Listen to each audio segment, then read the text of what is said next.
Well, breaking your back, rolling up your sleeves, burning the midnight oil, all ways to describe a work ethic that shaped and built this great country.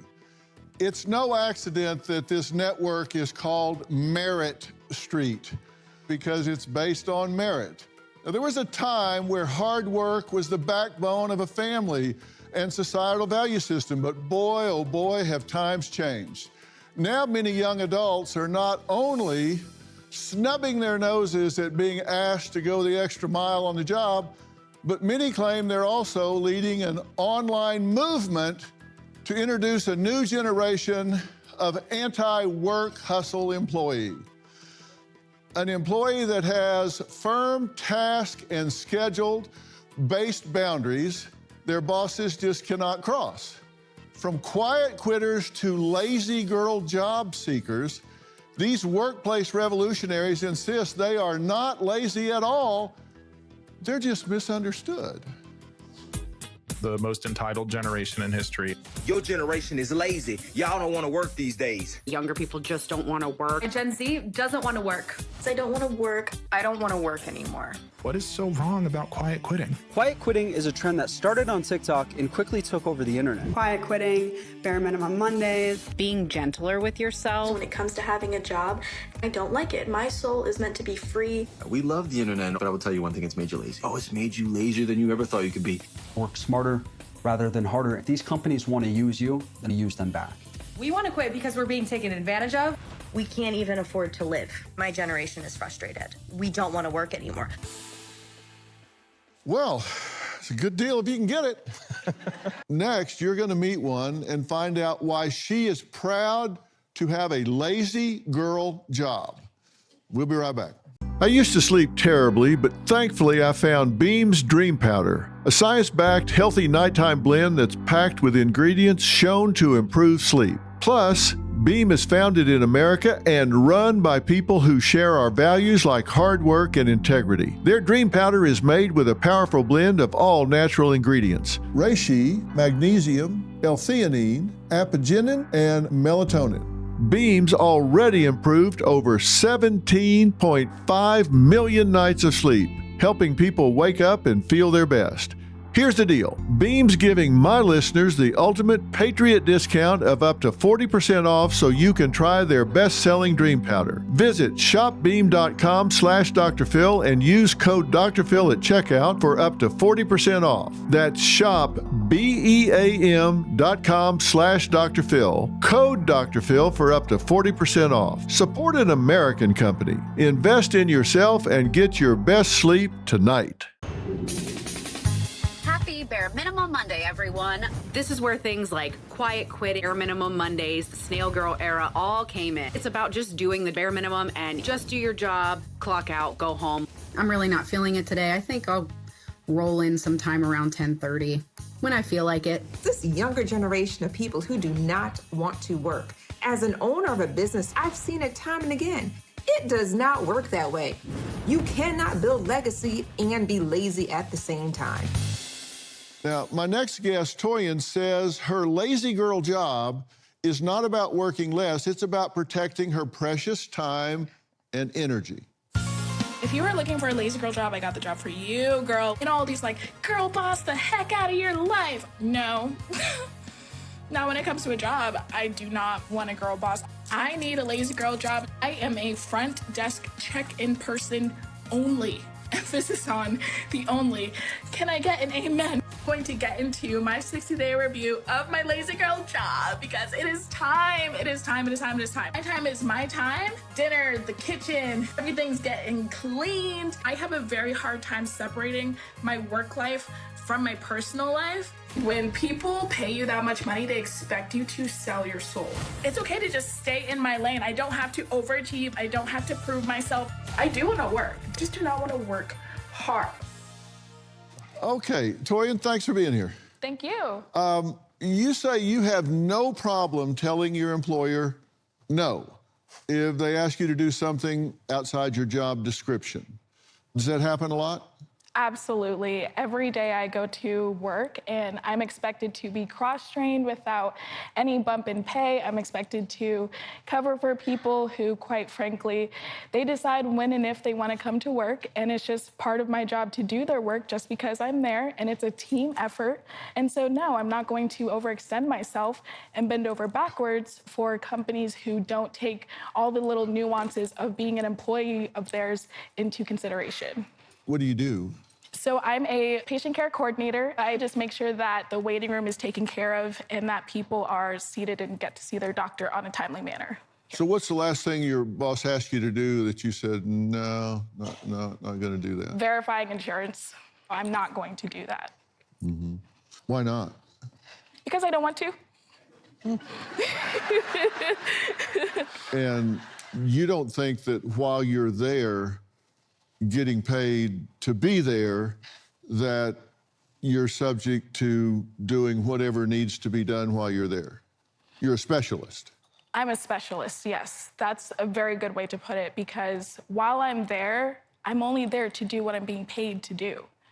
That's a terrible approach to work, because there's an opportunity cost of doing the bare minimum. People notice excellent work, and with that then comes opportunity for growth and career advancement. And so people in your generation look at it as, they're not paying me and they're not going to take my time and steal my time, but it's really an investment in your future to go above and beyond, because the people higher up, depending upon where you want to go in life, will notice that kind of work. So I disagree completely with that approach. Is above and beyond on my contract? That's the mentality shift that I'm suggesting that you make if you want to go beyond where you're at today. What do you guys think about this? I mean, I'm a serial going above and beyond person because it's where it's gotten me in my life and in my career. And did I always get paid for it? No. But what I value more is my integrity of who I am as a person. And I think the disconnect is that you're representing the woman of today and the woman of the future. And that is important, because younger girls that are trying to decide what it is that they want to do with their lives and their careers are now seeing, hey, you know what? You're going to get kudos for doing the bare minimum. It's the total wrong way to work at life as well as a career.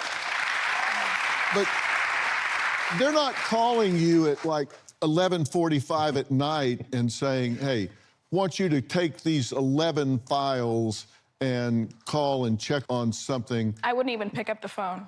Yeah, I suspect, A, it's already in your hand, and you just are saying you wouldn't answer it.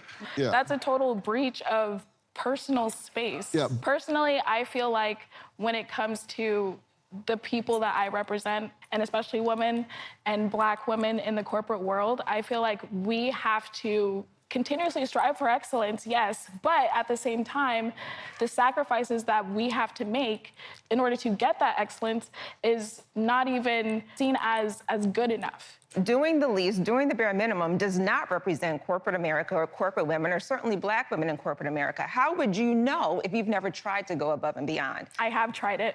And it's failed you? Is that what you're saying? Yeah, corporate has failed me. So the problem is there's something called paying your dues. And so when you say it's failed you, how long did you give it? 3 months? 6 months? I think you're failing yourself. How do you... Hang on, we got to take a break. Next, a labor law attorney who insists being the first person in the office and the last to leave will get you nowhere, because he says hustle culture is a big fat lie. We'll add him to the conversation after the break. Homeowners, when's the last time you checked on your home title? If your answer is never, then this is for you. Scammers are stealing titles, and your equity is the target.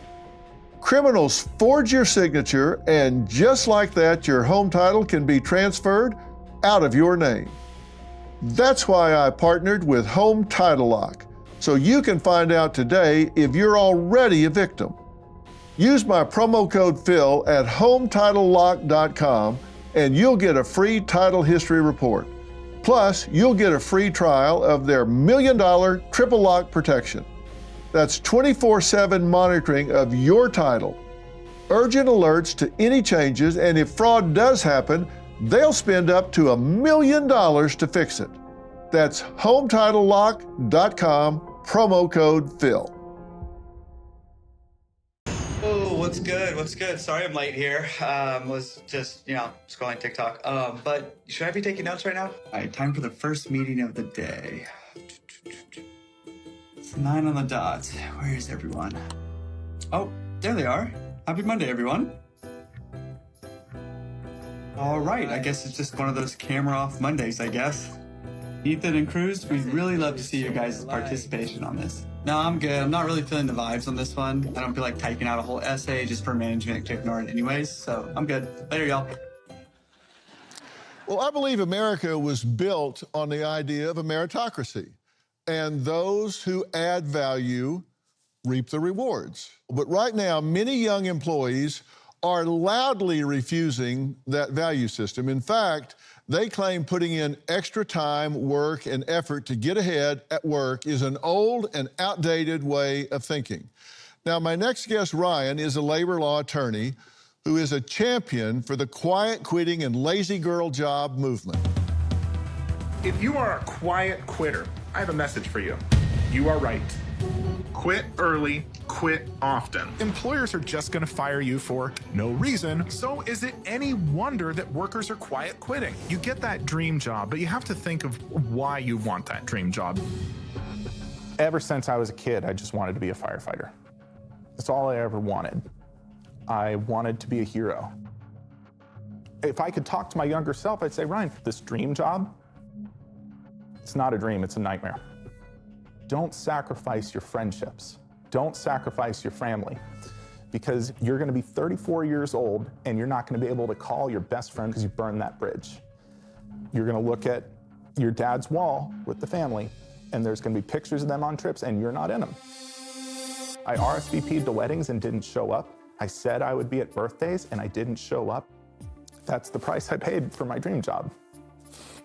I came back from an almost 2.5-week strike team assignment. I didn't have any missed calls. But even my family, I was pushing away. All because just be a firefighter. Be the best firefighter you can be.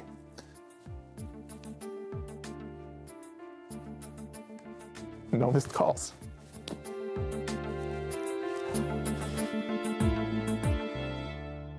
Ryan, it's still hard for you to think about all the memories you lost, things that you missed working so hard in your 20s, right? It is.